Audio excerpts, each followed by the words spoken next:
This is VIVO T1 Pro, and today I will show how you can share the Wi-Fi network password on this device. So to start, we will need to launch Settings. Then enter Network and Internet category over here. Open the Wi-Fi page, connect your smartphone to whatever network you would like to share, then tap on it.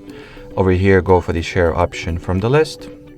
And as you can see, the following share Wi-Fi page not only reveals the actual Wi-Fi password, but also provides us with the convenient QR code that we can further scan with any other device that you have, like this one for example, and get the aforementioned device automatically connected to the same Wi-Fi network. Alrighty, so that will be it for this video. Thanks for watching, and bye-bye.